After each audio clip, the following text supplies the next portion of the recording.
All right, welcome back to the Pursuit of Property podcast. We are so excited to have repeat guests, Erin and Cleadus Shelton with EVC Homes back on the podcast. How are you guys doing? Great. Living the dream, brother.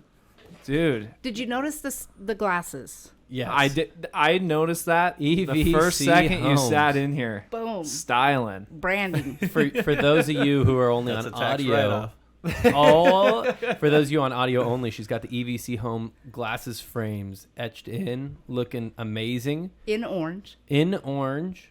I want to just throw it out there. You guys were some of our early podcast guests, and we appreciate you guys supporting us early on in the journey. And hopefully things are better now than they were the last time back in the signing room. But it's cool that you guys came back on. No, thank you. It's growth. We're appreciative for the opportunity each time, even the first time and this time. I mean, we don't spend money on marketing and stuff, so these opportunities for us to give is as much as receive. So, it gets us out there and exposes us and continues to market our company and brand and name as well. So it's a good thing both ways. Well, and you guys have built a really amazing reputation here in the Central Valley for just doing absolutely over-the-top, outstanding work on your guys' rehabs. Like, I don't think I've stepped into a flip that when you step in, like, it just feels luxury, even if it's not $1 million home, right? How long have you guys been flipping for here in town? January 2014. Wow. It'll be 9 years this coming January. Coming up on your 9th year. And you guys still to this day, you don't spend your full day finding your deals, working on your deals. You guys do this on top of your full-time jobs as well. So Yes. You somehow removed the major excuse a lot of people make about not getting started. Will you elaborate a little bit about like what you guys' current positions are and what you guys do now? Yeah, go ahead. Me? Yeah, Erin. So we work for the same company. It's a nonprofit here in Fresno. I am a program manager over a homeless contract within Fresno and Madera. And I oversee or I help supervise other contracts. But all of it is dealing with the homeless population. Gotcha. Yeah, and I'm the vice president for California operations for West Care, California, which is who Erin works for. I've been with them 13 years and worked myself up from the ground up. So Literally. Yeah. Client so from to being VP. a client to where I am today. So And I'm the first lady. Hey, there we go. actually, in 2007, Erin picked me up at federal prison in Victorville and drove me all the way back to Fresno, and I had to check in as a client there the next day and do 90 days of residential treatment because I was sentenced Wow. after doing 6 months in federal prison for a violation. So, and that was in 2007, and then in 2009, I went back as an intern, decided to go to college and pursue a drug and alcohol degree in AS, and here we are. That's kind of crazy. I always forget that portion of your guys' story, but when you guys came on last time, and if people are really interested, we went, I think, pretty in-depth back on the last episode, but run that back. I mean, that's a lot to unpack. So you started flipping in 2014. 7 years prior, you got out of federal prison. So how did that all work out?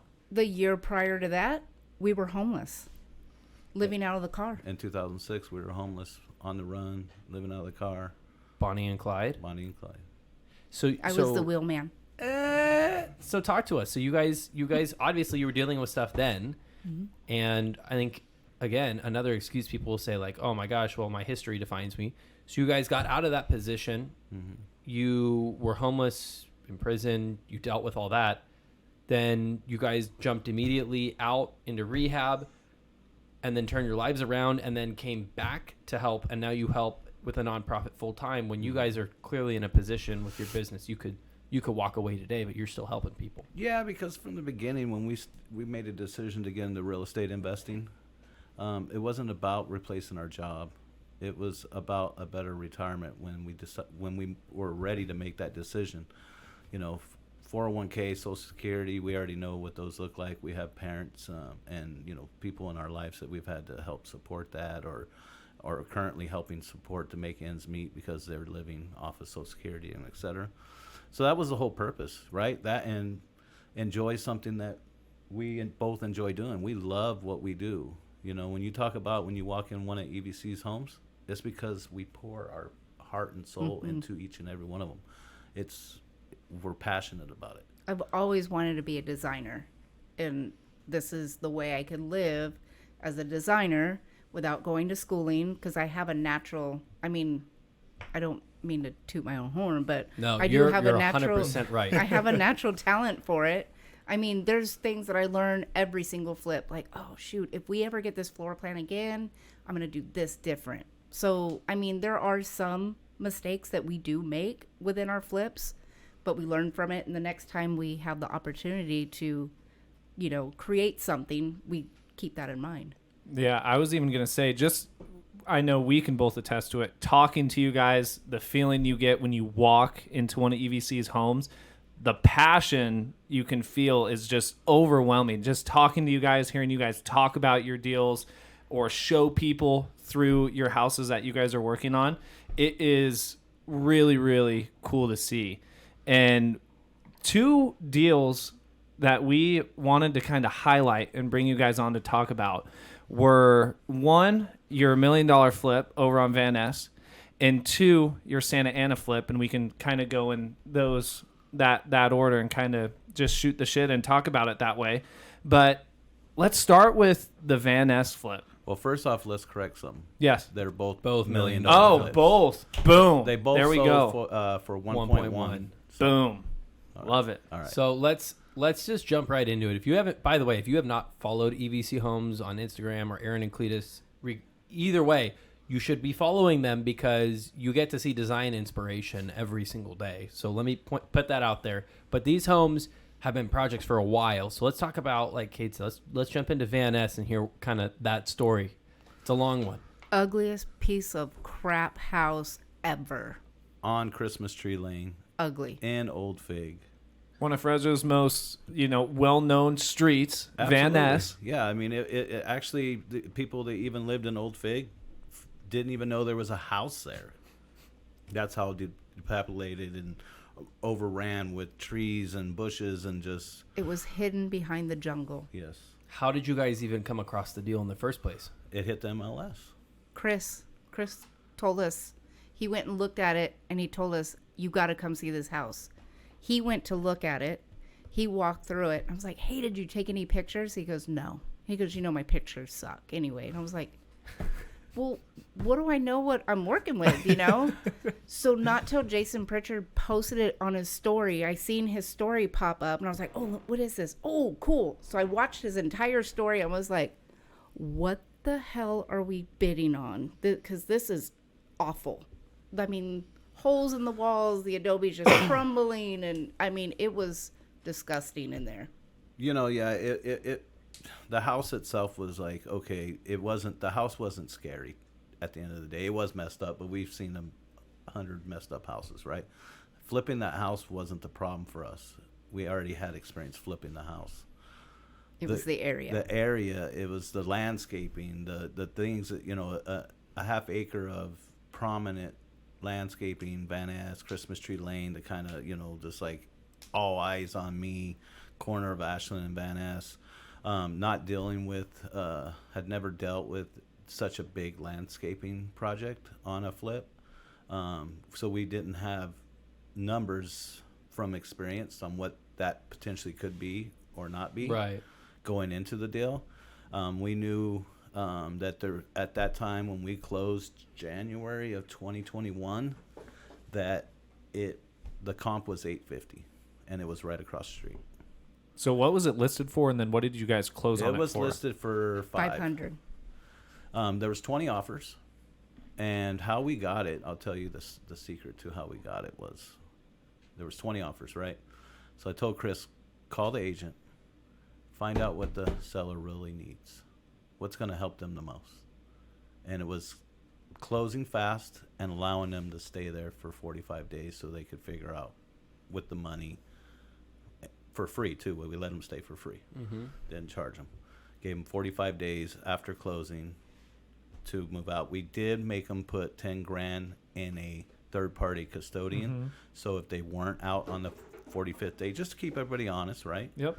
Because at that point, you know, I don't want you homesteading, Right. right? So on the 45th day, you're out, or we keep your 10 grand and we'll just cross that walk, right? By 8 o'clock on the 45th day. Yeah, by 8 o'clock. They needed one more hour. I was like, that's it. We're keeping them running. He goes, no, we're not. I'm like, "Damn." You know, yeah, she talks me from doing, you know, things, and I talk her sometimes into, you know, we got to remember, hey, Yeah. relax. Right. Sometimes she's pulling me like, calm down, you know. So, but at the end of the day, that's what got us, was knowing what they really needed besides the money, and being willing to do that for them, so they can make that next step, right? That's a perfect example for a younger investor who maybe can't make a price work because their numbers are different. Having that know-how to ask for what's more important, you know, money, or, you know, what terms are going to help you out. It's a win-win for every party. You What's your guys number got it. one thing on Keller Williams' board? Win-win, or the deal doesn't happen, right? And everything we do, it's about win-win. Or That's there's what nothing we've to been talk taught about. since we first got into investing. That's still what we preach to sellers on appointments, everything. It's truly It's gotta is. be If a we win-win. can't figure out to where you're winning and we're winning, and it's a mutual relationship and an agreement, then what are we talking for? You know, unless we're just going to try to talk to figure out how we can get to that piece. But without that, there's nothing. So you guys close in April of 21 No, we closed January of or 21. January of 21. They got out. And they the got out. 45 days later, so it was like the end of March, I think, 1st of April. We walked it with the contractor, Maritza, in February. Yeah, we walked or first part of March. That's when, Okay. and we were, you know, painting, like, Yeah. let's get rid of this, let's do this, let's cancel this, you know. They Yeah. were completely out by March, Yeah, beginning of March. Yeah, Okay. beginning of March they were out, and then we walked it and did the layout and stuff. Erin did the design, layout, and floor plan Yeah. within the walls, because it was Adobe, right? So Right, we really right. couldn't, unless we blew out and kind of. But it was already 2,850 square feet. I mean, the only thing it didn't have going for it was, you know, probably the living area. Yeah. You know, there's not much you could do with that. But within those four walls, I think Erin nailed it. We were able to create a phenomenal master suite that is, you know, people would die for. We were able to create a kitchen that was open to the living room concept, which wasn't, you know, since the house was built. Yeah. Just the finishes and the design, like the floating shelves in the kitchen and stuff, like Fresno hadn't really Yeah. seen that yet, right? And black cabinets and, Yeah. you know, the smooth finish, modern touches. And Well, I mean, it sounds like, Erin, you spent a lot of time really thinking through your designs. I mean, obviously it's a team effort here, but I mean, how did you guys even come up with the concept of how you were going to move forward? You knew from the start it's going to be a really high-end finish home. What was even like that first step if you knew that it was like going to be Adobe and like all eyes on me and we got to really figure this thing out? well, it freaked her out. It freaked her out. It It did. freaked me out. I think I did a post about it. Why we were in the middle of it is that, you know, I had to get out of my own head, because she started overthinking the designs and second guessing, wanting to change things and this and that. And it's like, finally, I think it was Jen and Jason that we met with and kind of brought her back to, like, quit overthinking it, Erin. You know what you're doing. You know, don't worry about what Old Fig thinks or anybody else thinks. Do Erin and be Erin, because what you've done and have always done has proven positive results, right? So, and it was me getting psyched out over the landscaping and the numbers, knowing that we had an 850 comp. And I just said, you know what? Fuck it. I'm pushing the chips in. I'm going all in. I don't give a fuck what that comp is. We're going to do what we're going to do. And when we're done, we're going to see where we're at. It was ballsy. It was risky. Probably not the smartest thing to do, but did it anyways. Yeah, and I did tell him, I was like, you know, this is Christmas Tree Lane. Every single house is different from the next one. We can really push the envelope here. That was early on when I wasn't too freaked out, and then I got in my head, and then I was like, oh my God, what are we doing? I'm freaked out now. Yeah, we kind of talked to each other. There was a lot of nights, dude, honestly, going through it because we were so used to our flips being 3-4 months, you know, in and out, kind of no matter what the problem was, we dealt with it, even if it was a stop work order, go pull your permits out of whatever. That just, a lot of stress and anxiety just brought on by our own internal pieces because of such a big, lot of, you know, pushing the chips all in. Yeah. You know, we're in this, we can't stop, you know. Was that the first project of that Yes. magnitude Oh, yeah. you guys had taken on? Well, I mean, of course. I mean, you're going in there. I'd be scared. Well, prior to that, shitless. it's like our first house in Old Fig was our first $500,000 house like a year and a half before that. Yeah. And $500,000 back then in 2019 was like a big deal in Fresno. $1 million house in Fresno back in 2019 was like not, there was very few, right? Mm-hmm. Not a whole lot. Not Not like many you see nearly as today, Yeah. right? $1 million today is different. And when we bought this, it was non-existent $1 million house on Old Fig and on Yeah. Christmas Tree Lane. You know, I mean, like I said, the highest comp was 850. 850. Well, and as somebody who's getting married pretty soon here, I'll say, holy crap. Like, you guys already probably have enough with your full-time jobs, and you guys have everything else going on in your life, because this wasn't your only project. Oh, and it was a no. long period of time. Yeah. Like, I think we did 20 other flips during that probably year and a half that we had Van Ness. We flipped Kyle Stanley's house and that house Yeah. uh-huh. in Trenton, which was a big project, ended Mhm. up being like 200 and something thousand in rehab. I mean, just, and then Santa Ana down the street, which will, you know, segue into Yeah. another over $1 million house, like less than a quarter mile. Yeah. how One how house off of often center. was this project coming up in your evening conversations? All day, every day, bro. All day, every day. For a year and a half. Clarify, And then you had it everybody for a asks year you, and a how's half. Van Ness going? How's this going? You know, how's Van Ness? How's Van Ness? Where are you guys at? So, funny story. I was sitting on the couch and I'm thinking, and the master closet of Van Ness was a bedroom. Oh, yeah, Right. Freak out moment. I did. I was like, oh my God. Like, I jumped up and he's like, what is wrong? And I'm like, we don't need 5 bedrooms.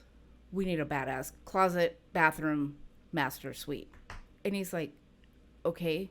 So we immediately started texting Chris, like, what value is a 5th bedroom going to bring? What value is a master suite going to bring? A He's bomb like, master suite. yeah, he Yeah. goes master suite all day long. I was like, 100%. okay.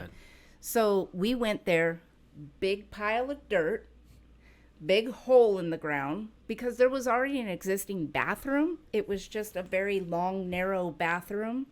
So we ate into some of the master suite or the bedroom. We like maybe 3.5 feet to make a bigger bathroom, Mm-hmm. and then maybe a foot into that existing bedroom. Right. And that was the bathroom.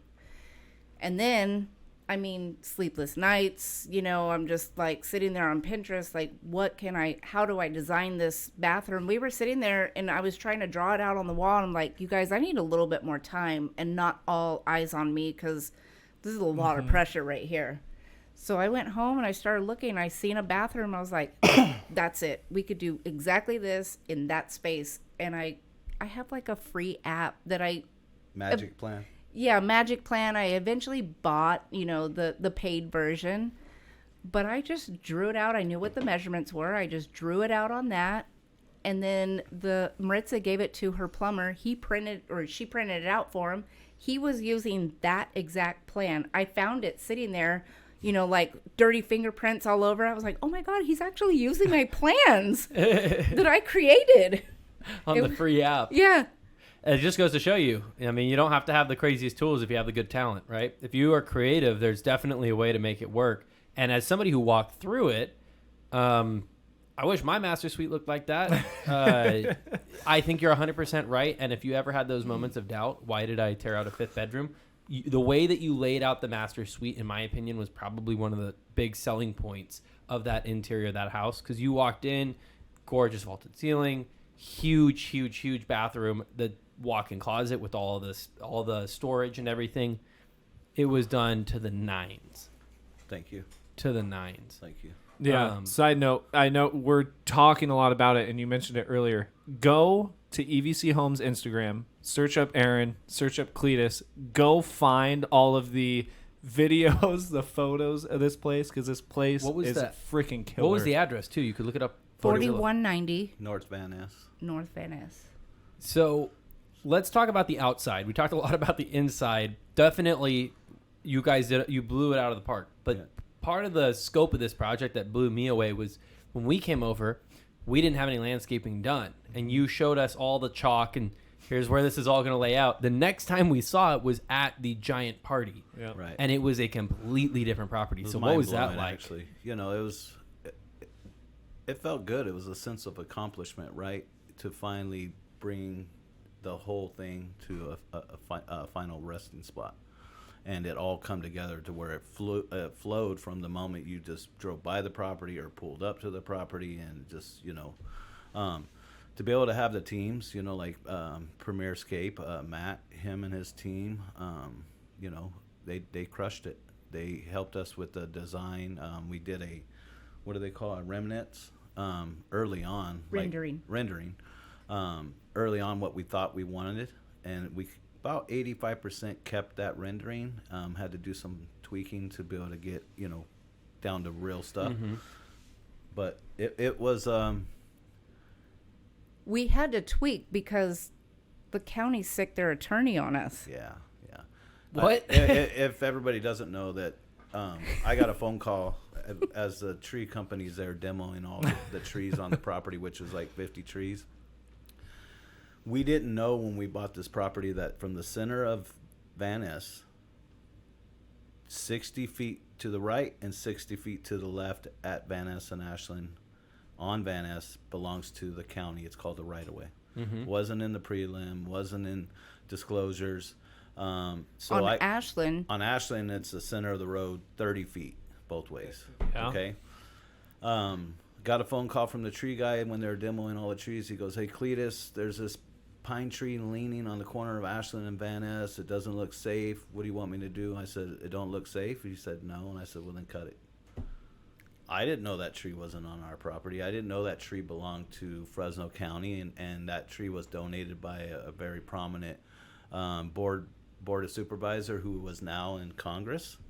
And the whole community was in an uproar because within an hour, 2 hours after that tree being cut, shut it the down. whole old fig went wild. People coming down there, "You can't cut these trees," yelling and screaming. Chris calls me, "You gotta get down here, bro." We got a lot of tension, and long story short, they put a stop work order. Fresno County did, and then like a week later, I got certified mail that from Fresno County attorney that they were going after us for damaging their property, Fresno's County.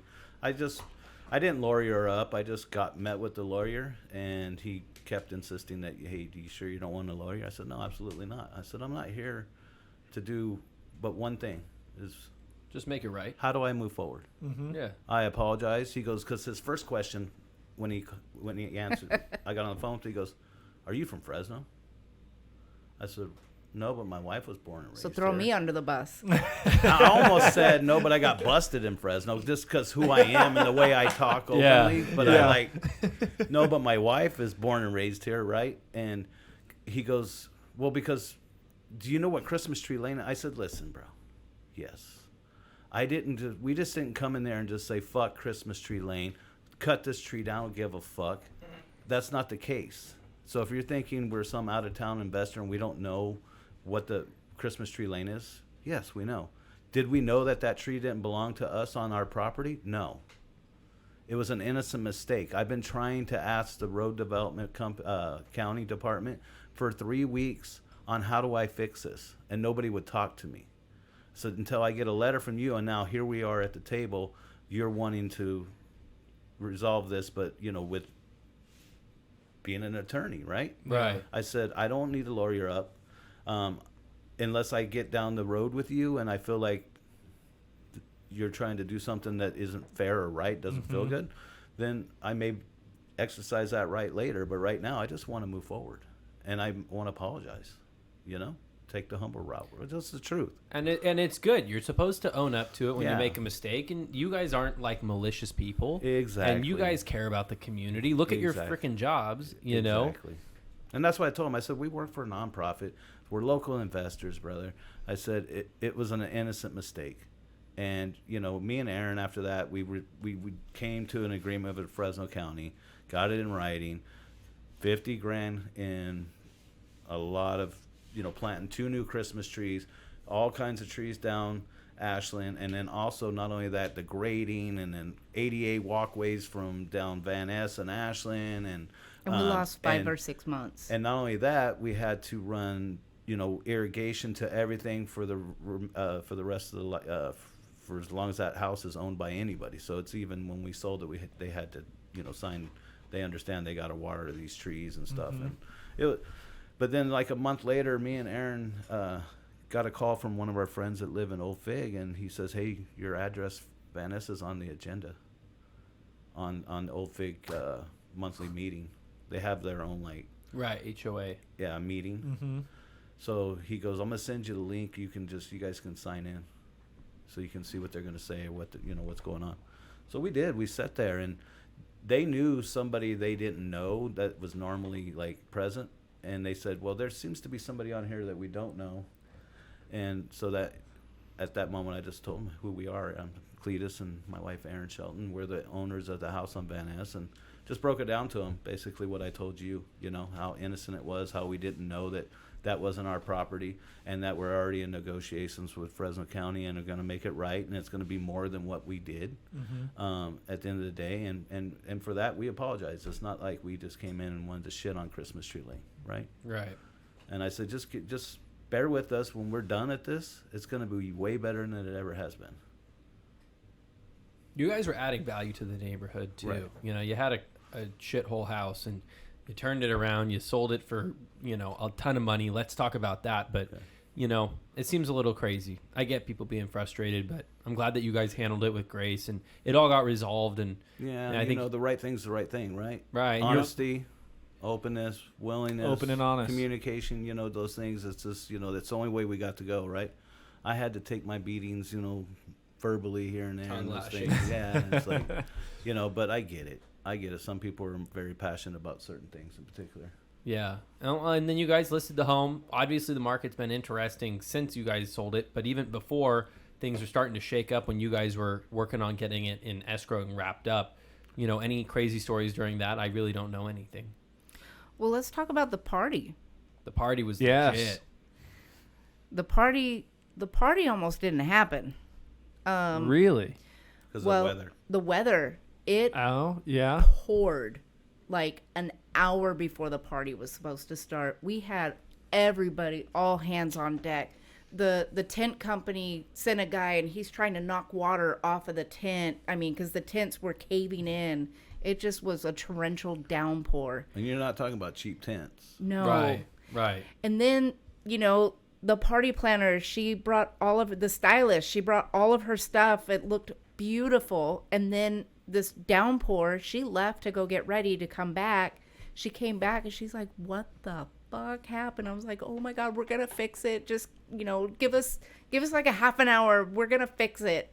And I mean, our guy, you know, he's spraying off all the rugs and making sure all the topsoil is back in the flower beds. I mean, it was a hot mess, but it turned out beautiful. Cade and I went as guests. We both brought our significant others, and we had no clue. I mean, we showed up. The house looked zero clue. gorgeous. There was drinks and food and tons of people. Oh, yeah. Tons of At people. least 300 people come through. Tons. And everybody who walked through, I don't think I heard any negative comments the whole night about any design choices, anything. And you guys were asking everybody about what our thoughts were. And I mean, it was our first time, Caden's Mind, seeing it with all the landscaping. And I mean, it was a completely turned around place. And we would have had no clue. We were proud that day, you know, to be able to open it up to the community and for the neighbors and everybody to come and actually see the inside and see every inch of the property. You know, and what was great to see is a lot of the neighbors come by and thanked us that night, and ate and had some wine and beer or whatever, you know, and had a cigar, and it was just Hung I out. felt like a true community again, at peace, right? So that alone, even if we hadn't have made any money, was enough for us. Yeah. To be honest with you. Yeah. Just to know that the community is uplifted and they're at peace again, and we were able to work through that with them and come out the other side whole, right? Yeah, with a freaking gorgeous, beautiful house right there on the corner, Right. for the community too. So let's talk a little bit of numbers before Okay. we head into Santa Santa Ana. Ana. Okay. So holding period for this was about It was from January till what we closed in July of this year. So Okay. we're talking about 16 months. But the way Yeah. I structured it up front was no interest, private money person, Okay. 50-50 split on the back end. He funds all purchase, all rehab costs. And if we make 50 cents, we split it. If we make 50,000, we split it. okay. Okay. So there was no holding Yep. interest, compounding and building up. Yep. That's I helpful. wasn't going to go into this with all those unknowns and this with an interest payment. So I needed Smart. I tapped the right private money person we have, and was willing to get behind us and let's go. Because we borrowed a lot of money from them. So it's like Right. You have a reputation if you've been doing it since yeah. 2014. Oh yeah. So Yeah. so that made it much better, because then we could just keep track of our rehab costs. We already know what we paid, and we knew that So when we got to the end of it, we were like 985 85. all in. All in. All See, in. I do know numbers. See, there we. I So- know. Come on now. So you bought it for $5. I bought it for $5, but I ended up getting a $25,000 price reduction right before closing, because I asked for $50. Right, like 2 weeks before we were closed, and they came back and gave us 25, so we got it for Okay. $475. So you put in as much as you paid for Yep. it. You put in 400 plus More. thousand, Yeah. 500 plus Yeah, thousand. right. Well, it came out to it was like 505, I think, with 475, 505, Wow. and that's a rehab holding. As far as Right. PG&E, No. Yes, you know, everything. everything, all in. All in. And when we listed it at 1.299. We were swinging for the fence because it was brand new and it was the only thing that's new that was out there, and it's like, so there was no One of a kind. Yeah, one Yeah. of a kind. So, and we just had to. You can always come down, you can't go up, right? And we were coming out of the craziest market in the history of real History. estate markets. We had packed showings, we had a lot of activity. I just think that honestly, I don't know. It didn't work out to be able to get that high of a sell price. I think if we had held out, we may have been able to get better. But being that we'd already been in it for 16 months, 15 months or whatever, to get it on the market, and then used to having our houses get locked up day one, and this being over $1 million house, and the data prior to this house hitting, in the last 2 years there was only 4 houses that had sold over $1 million in Old Fig. And the average, because we ran the data was like the fastest was 42 days. 42 days. Wow. And the longest was like 120 some days. So were you out of those prepared 4 for days. that? Yeah, that's well. Then Mentally? we had a way to kind of look at You had a what to reference. expect, right, Yeah. based off the data history. So when we got 60, 90 days into it, and that's when I was like, okay, let's drop it 100. And then we had the lady that ended up buying it. She made She an came offer. so many times. Yeah, she was all in, and so what we ended up doing, Chris, we took him out of the deal to be able to make this work. 1.1, no realtor commissions. So being able to sell her this house, but this is what we were able to do for Chris through this deal, is that she owned another house in Old Fig. So Chris got to list her house. We there locked we it go. up contingent on the sale of her house if Chris lists the house. Mm-hmm. She was trying to FSBO it, and the offer was contingent on the sale of her house. She could buy the property without the sale of her house, but Yeah. it was still, she had that contingency. And he said, if it hasn't sold in 10 days, 10 days to get it then in you escrow. need to give it to Chris and let him list it. So she decided after day 2 to give it to Chris, and like day 6, Chris had it in escrow. Offer. So Yeah. Chris ended up getting that listing and that, and then we also gave Chris $20,000 when we closed. Yeah. So Took care of him. yeah, so we gave Chris 20. We had 80 left. A private money person got 40. We got 40. So. And you guys learned a shit ton. Oh yeah.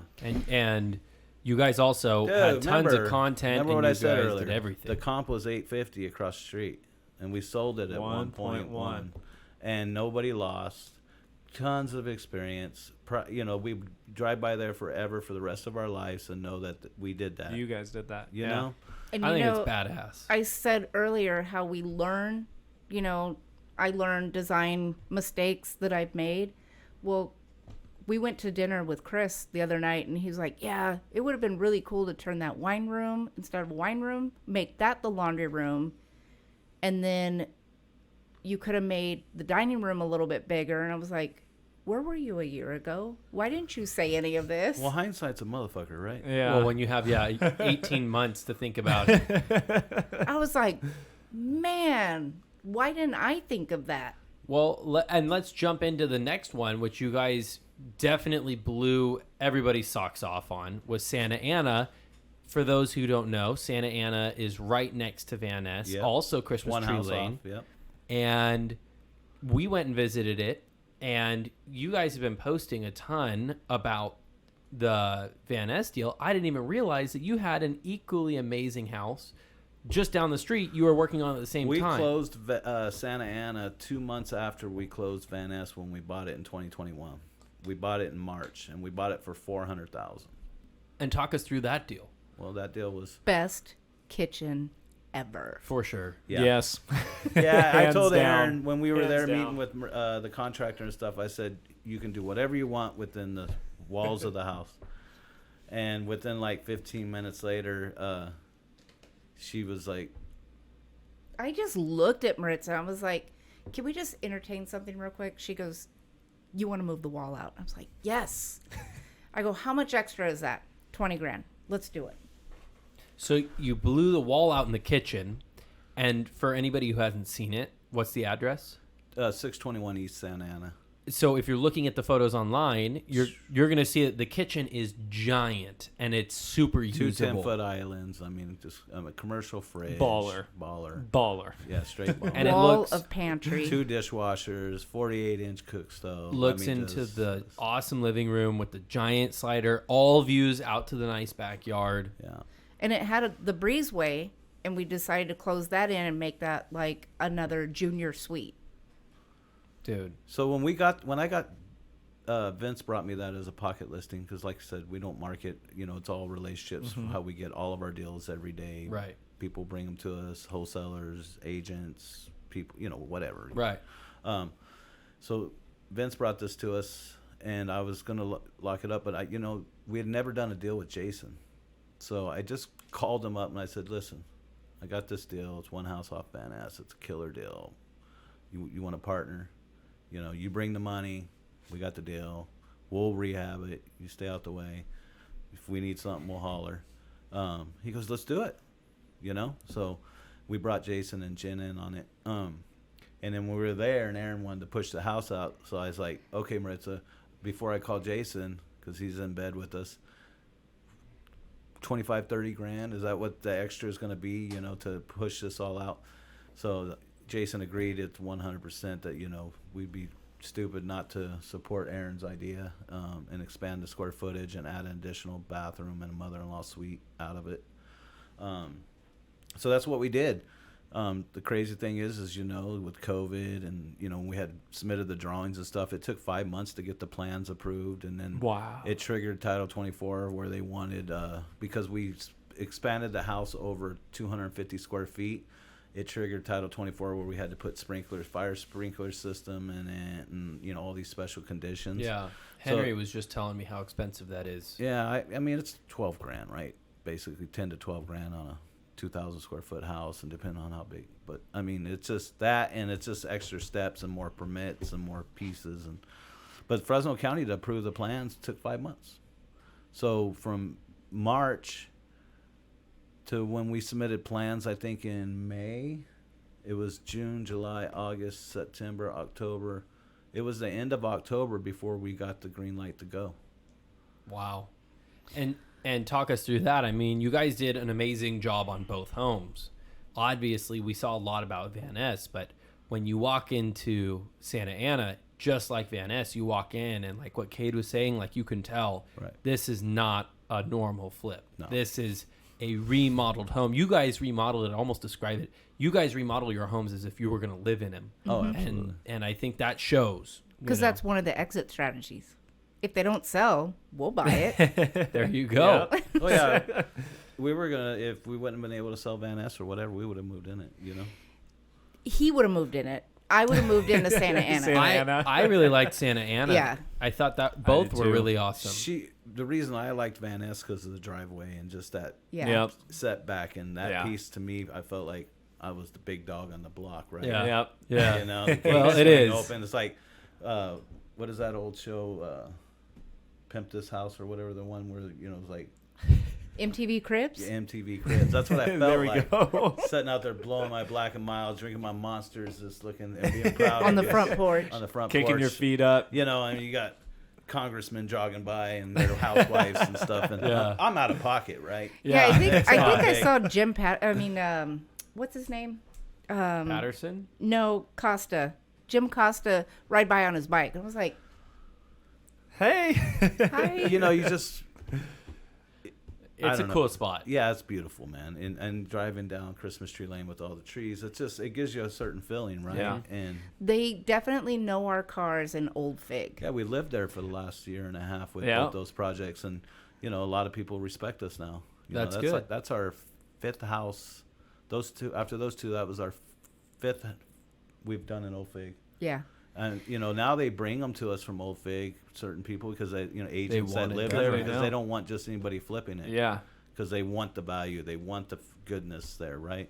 Talk us through. I mean, Santa Ana had its own problems. It sounds like the construction phase got delayed with the And then with the remodeling. appraisal issue. Let's talk about the appraisal because I heard it from a different angle. Yeah. But I want to hear what the real life story is. Well, and the it's real life story is that important. we hit the market at 1.1, and the very first day by 10 o'clock that night we had a full price offer, which is Boom. record setting for Old Fig for over $1 million, right? It's a lot different than 42 days, right? Sitting on the market Yeah. before getting, So there was like, okay, so then we were like, We're okay, gonna- let's stall these people, because if someone's paying 1.1 and that quick, we got to at least stall them, because that was like on a Tuesday, so no, it was Wednesday, but we stalled them till Saturday morning just to give some other foot traffic through and to see what shook out. Yeah. And Saturday we accepted that offer. But I mean, realistically, at that price point, people are slower to respond. They're very picky.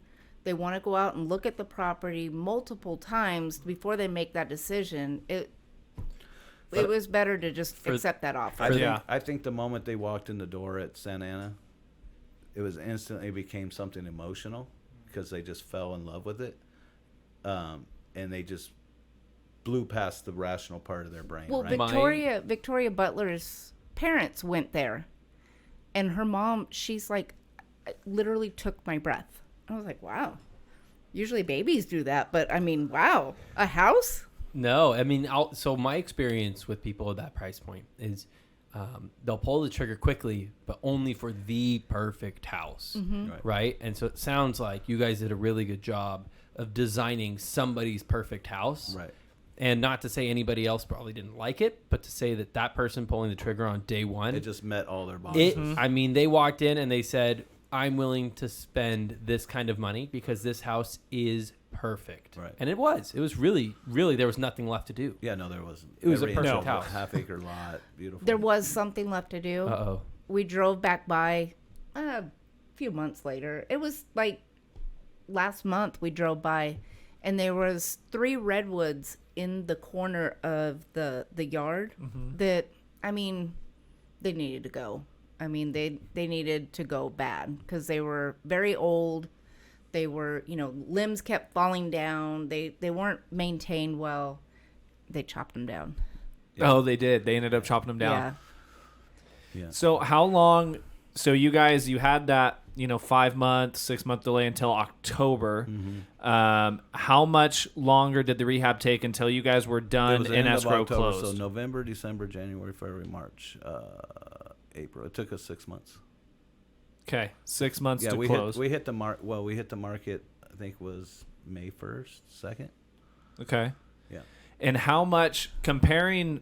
You guys have bought this for 400. You bought Van Ness for 475. You dumped in more than you bought on Van Ness. How much did you guys end up being all in for on Santa Ana? I think it was like 880, Okay. 890, Okay. So And and then loan costs. Probably, I don't know, might have been right at 9. so let's jump in then. Mm-hmm. What happened with the appraisal? Well, the appraisal was You know what happened with the appraisal. What happened was an individual showed up who was the appraiser that absolutely hates flippers, 100%, and wasn't quiet about it. Because the minute he hit the property and met Chris, he's like, "Well, how much did they pay for this door? How much did they pay for this? How much?" They over rehabbed this place. This house is not worth this. He's just talking trash. And which is sad because if he just done his job and not took things to a personal level, he would have been able to come out with reality and what the value is of that place. He said, another stupid thing he said is that this is one of the most undesirable streets in Old Fig. It's in between Wishon and Van Ness, the houses. Wishon and Van Ness are the most prominent streets, and it's north, as close north to Shaw as you can get. The closer you get to Shaw on Van Ness or Wishon, Gets even better. gets even better from Ashland or Shields, etc. Right?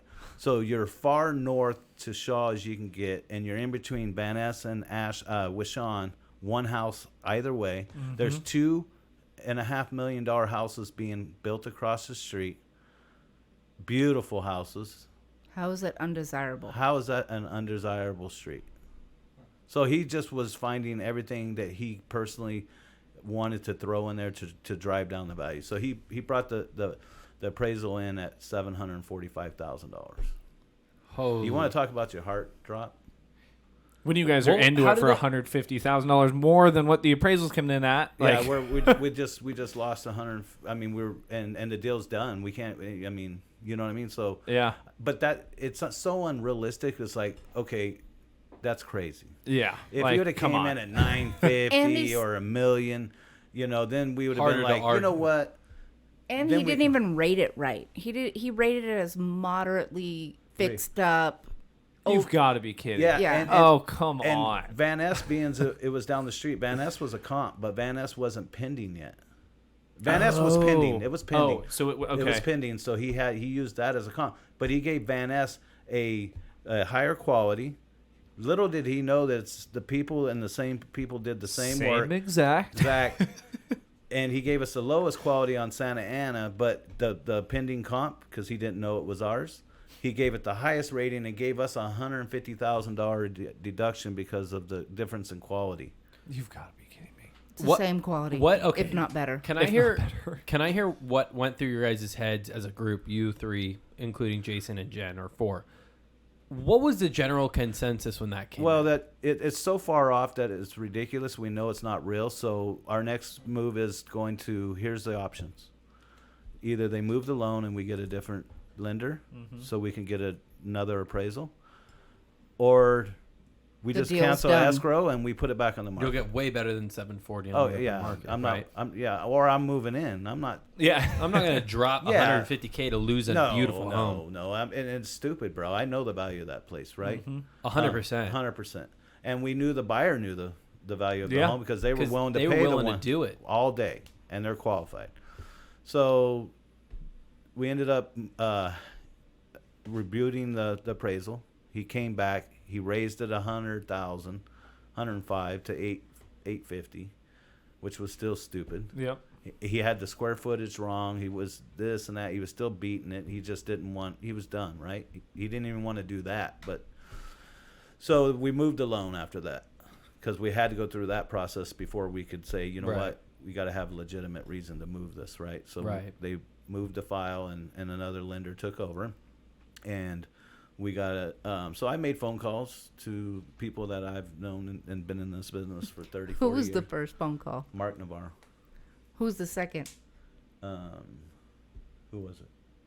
I don't know. We always call Brad. Oh, Brad Hardy. Yeah, Brad. You know, people with experience and to share and you know, because it's a small world, right? Yeah. I mean, I'm sure you have something to say about this appraiser here in a few on your experience on what he shared with you at a whole nother property that he didn't even know that you knew me and Jason and Aaron, right? Isn't that right? Yeah, I'll jump into it. Okay. Let me clarify, too. I didn't know who he was talking about during this conversation. He had said this house on Van Ness, and he had ran his mouth. I've known you guys for a few years. Mm-hmm. I have literally never walked into one of your projects and thought, this is a shithole. Right. I have always walked in and gone, wow, this is a lot nicer than anybody else does. And I've always walked in and been impressed. And I'm not even tooting your own horn. This is how out of pocket his comments were. That I left the appointment after he had been at a separate appraisal. He had no business talking about his other deals. Right. Like, let me clarify, if you're not familiar with real estate, appraisers are not supposed to talk about their deals. Their whole purpose is to find value as a uninvolved third party. Yep. That's it. He came over to my client's house, was rambling his mouth about this shithole that people are trying to get 1.1 million for. And he rubbed it in that he had gotten this other piece of property, and this is where I think it all came together. He claimed he had gotten this other property of similar size and scope and value for $750, and that there's no fucking way that this house is worth 1.1. And he bragged that he brought it in like whatever it was, 300,000+ under, and was like, they're gonna learn about how to flip a house today, blah blah blah. And it made my blood boil, not knowing anything about who the person was. I just knew this guy brought in a deal hundreds and hundreds and hundreds of thousands under. And so what did I do? I, on the behest of my client, I called the lender and I said, the appraiser that just walked our house was bragging about bringing in this appraisal hundreds of thousands low. I would like to have him looked into. Just to check into him. Both lenders for the same company, Fresno and Madera's office, both had him on like a do not use list, but he was still somehow getting scheduled because the way that appraisers work, you can't pick, obviously, the exact appraiser. Well, regardless, I went to Jay's house, a month later maybe. Jason's talking, and in the corner of the conversation, I hear, like, he's talking with Benny about something. I hear, yeah, this guy brought in my appraisal 300-something thousand low. And it all clicked, and I was like, no fucking way, it's Santa Ana. Talk with Jason. Turns out, there it was. I got chills. It was the same guy that I had reported, and I went through my broker and everything. I mean, I got like serious about reporting this guy. I went through broker, I went online, and I went through both of the managers at the lending company because I was like, this is so fucked. That's wrong. And what made it so fucked was that he was like, it was all ego. He was just trying to fucking flex that he had gotten this other deal, and he never referenced why it was worth so much less. And then it was like he was bragging about it to me. Little did he know that you're in the smallest big city in Fresno, and that fucking everybody knows everybody. Absolutely. And I turned out later, I told Jason that I had reported him, and Jason gave me a big old like high five. He was like, fuck that guy. That was ridiculous. Thank you. And I was like, I didn't even do it as a favor. Like, this was just because it was wrong. It was just wrong. Right. There was so many conference calls with Jason. We're like, are you sitting down? It was, it was just, it this was is ridiculous. not going to be a good Him and conversation. Jen were driving to San Francisco when we got the initial appraisal. Yeah. And me and Aaron were on the call with him. We said, are you sitting down? He goes, I'm driving. Do I need to pull over? I said, well, you know, you might. Hold on tight to the steering wheel. Yeah. And I said, the appraisal just came back on Santa Ana. And he goes, yeah. And I said, and it came in at $745,000. He goes, what? Literally, he was fucking going to drive off a cliff. You know what I mean? Like, if you know Jason, that is so in character, too. Yeah. Well, and like, overall, part of why I want to bring up Santa Ana is because people right now are going to be experiencing this much more often. I wanted to hear you guys, obviously, because yours was definitely a malicious, egotistical decision. You guys handled it pretty well. Like, how did that conversation overall with the buyer and the agents and all that? I mean, was everybody on board? Oh, yeah. Here's the reality, bro. Right's right, wrong's wrong. And just telling obviously I'm not in the buyer's shoes, but I can tell you that, come on, 745. They wanted the house. Let's move it over here. Let's get an unbiased second opinion from a second appraiser. And if it comes back, we'll just talk about that results, right? So what did it come back at? 1.1. Full value. Boom. No problems. When the appraiser showed up, she already said before she walked in, she goes, I already did pre-work on this. And I honestly don't see this being a problem. Yeah. So 1.1. It was done so well for that to get to come in 300,000 plus. Santa Ana, just so you know, ended up being I think it was like 2,450 square feet. So it was like $433 a square foot when it sold. Yeah. For That Fresno. is awesome. Yeah, So it's an expensive it actually neighborhood. was higher with a really square well footage done. than Van Ness Then and Van Ash, Ness. because Van Ness was 2,850 square feet at 1.1. So Damn. Funny story about Santa Ana. Right when it was wrapping up, we were almost done with it. A lady was walking by and the landscaping wasn't done yet.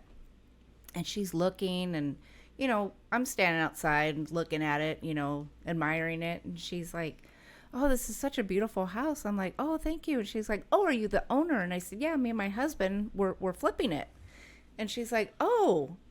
And she goes, yeah, I was always curious about this house. And I go, would you like to go in and look? She goes, yes. So she cornered me in like the little mud area in the back. And she was talking to us about, flipping and all this stuff. And he said, yeah, we have another one down the street on Van Ness. And she goes, did you hear what those people did on the corner of Van Ness and Ashland? And they cut down all those trees. And I said, ma'am, that was us. And we are very sorry, but awkward. Yeah. I said all of those trees were diseased. They were falling over on our And contractors. And I said, none of them could have been salvaged. It was better off for the community. They were being held up by, metal rods. Mm-hmm. And I mean, as Maritza's team was working, branches were literally breaking and falling down, like not little branches. Huge branches. I'm like, oh my gosh, I am so glad nobody was standing under that when that fell. Yeah, there was ponds and everything there. It was so bad. It was so bad. That's hilarious. And she said, well, thank you for bringing up the value of our neighborhood. I was like, absolutely. That's what we're here for. Yeah, don't shit on us next time. Yeah, so spread the word that we're doing good. Yeah. It just took time and consistency and doing the right thing to turn all that around. And even the conversations, because once we had Van Ness party, like, it was different. Because everybody in Old Fig came. Yeah. And there were really, so many neighbors that came. And then they knew at that point that we had already met our with the Fresno County agreement, that we did everything we promised we would do. And, because, if not, they were going to come after us financially. So what two freaking baller, badass, amazing flips over there within a quarter mile of each other, both selling for $1.1 million within what? When did they both close? Same month. In the same freaking month. A year and a half in the making for both of them, and getting those things closed and across the finish line the same month. Yeah, we ended up splitting, I think it was like 140-some thousand net profit off of Santa Ana. There we go. Jason got 72, we got 72. Yeah. Another win-win. Oh, yeah. Win-wins across the board. At the end of the day, brother, 70, that's a lot of money, $150,000 net on a deal in Fresno, for regardless if it takes you 4 months or a year. Yeah. Right. The sun goes up and down. It doesn't matter. We still walked away in a beautiful portfolio of something we did and proud of it. And you were still doing other deals. Oh, yeah. Yeah. We always have like 5 or 6 usually going in some phase or another. Yeah. As we wrap up, talk about what you guys have going on right now. We had those 2 big deals close out, obviously, earlier this year. Yeah. What are you guys working on now? What's on the horizon for you guys? Well, we just closed a couple days ago. Another big one that's on for Van Ness Extension and Bullard on Kavanaugh. Ooh, there we go. Yeah, I know where that's at. It's a modern style house. It's going to be beautiful. We bought it for $499. Looking to have it done in Christmas time. We bought that by ourselves. It's been a while. We've been partnering with Butler and his wife, teaching them the ropes. We've done, I don't know, 5 or 6 or maybe 7 different levels and different style of rehabs with them to teach them. Right now, currently, we have 3 in escrow to be sold. We have 3 under construction. One is going to list at $850. One's going to list at one's already sold. Basically, as soon as it's done, Townsend sold it to Butler's mother-in-law and father-in-law. There we go. Sold it off market. And then we have what's the other one we're working on? We got Ashurst, Townsend, and then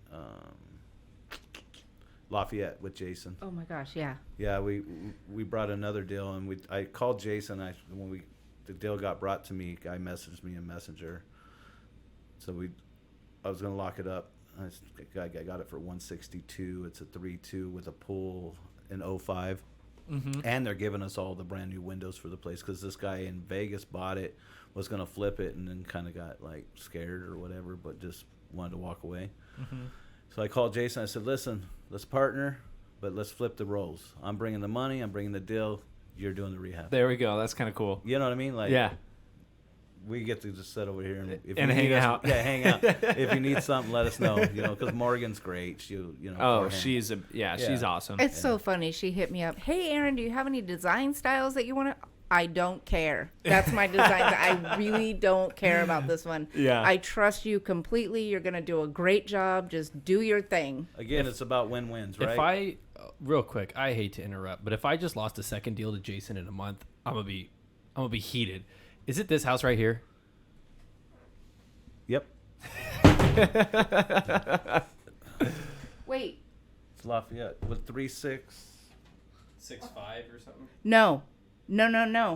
Oh. We're next door. Next door. Oh, right next door. Oh Right my next God. door. Right next door. Okay. But yes, Don't please, steal that one, please. Please get that one. That I'm one trying. needs to be That's flipped. tweakers. This has been 2 years of follow-up, and Jason just closed a deal from me. He didn't buy it from me, clarify. But I had made an offer to a buyer or to a seller who I'd been following up with for 2 years. She called Jason off of a postcard because I said, go get other offers. Do it. Like, it doesn't hurt me. I'm your friend now. This has been 2 years of helping you. Go do it. Jason closed her over the phone. And I was like, when I called her, she goes, I just closed with this really nice guy, Jason. And I said, that was my freaking mentor. I was like, he still got it. But that's awesome. Don't steal the one next door, please. No. But please. Why don't you Please. just call Jason, tell him to close it, and you guys will up. Just tell him to close it over the phone. 50-50 Yeah, done. 50-50. I'm literally You have him run the rehab. There you go. Money. Legit though, it needs to be because there's straight up tweakers. I've sold 4 or 5 houses, and the house that I found that your appraiser on for Santa Ana was in that neighborhood. So that ties all back into the Santa Ana thing. Yeah. Sorry, I heard Wow. Lafayette, and I almost cried. I almost cried. You saw me pull out my phone, and you were like, I thought your fiance was texting an emergency. I was No, like, the no. worry on your face, like, oh shit. I probably turned red. But no, that house that we have next door had a skate park in the backyard. I'd seen it. I looked on Yeah. Google Street View because I was doing research, and that house also had fire in it. No, or is that 2 doors down? That whole neighborhood's got some doors problems. down. That whole neighborhood needs to be BlackRock, flipped. Yes. Or BlackRock owns that one with fire damage. Oh, really? Or what's the hedge fund? BlackRock. Yeah, BlackRock. Yeah. They bought it. Yeah. Well, you guys are crushing. What are your guys' thoughts? We're gonna wrap this up this way. What are your guys' thoughts coming into the end of the year? You guys are big mindset people. I know that. You guys also are absolutely crushing it right now. What are your thoughts? We're just consistent, brother. We've been doing this for almost 9 years, and when we started this in 2014, the market's getting back to where it was then. It's 3 to 4 months of inventory, 5, 6 months. Those type of months of inventory is kind of a normal market. We've already been in a normal market. It's been fun and wild, but we're just going to consistently continue to do what we do. We approaching the numbers on the buy side is we're already planning for recession, sales cost back, people wanting these things because now it's the buyer's market, right? So we're just going to plan when we buy on the front end, anything moving forward on the low end, first time home buyer stuff, anything that's above $500,000 to 800,000 in resale, that's a different animal, different buyer. As long as our comps are solid, like they're not going to time out by the time we get the job done, we know we'll get the value and we'll get a little more. So, it's just being experienced and done enough of it, and being consistent what you do. We're not going to change our model. We're just going to be smart about what we take. And when we take it now, moving forward, it's going to be deeper dive on the front end to be able to cover those unknowns 4 or 5, 6 months from now. And we've already changed that like 45 days ago. I told Chris, before you even give me the ARV, take that 15%, chop it off, and then give me the ARV. I don't even want to know about it. Right. Because that's going to cover all that other shit, right? Yep. And that way, if the deal works with this ARV with that already cut and I don't even think about it, then we're safe, right? So. No additional we thoughts? really want to, it's rentals. Yeah. Rentals. We would really want to, in the next 16 months, is really add to our rental portfolio. In California? Yeah, Fresno. I want them locally. Yeah. Cleadus decided our retirement plan because I'm always hot, even in the winter. Like, I roll the windows down, driving to work. I'm sitting there sweating. He goes, I decided when we retire, we're going to the beach. I'm like, I love it.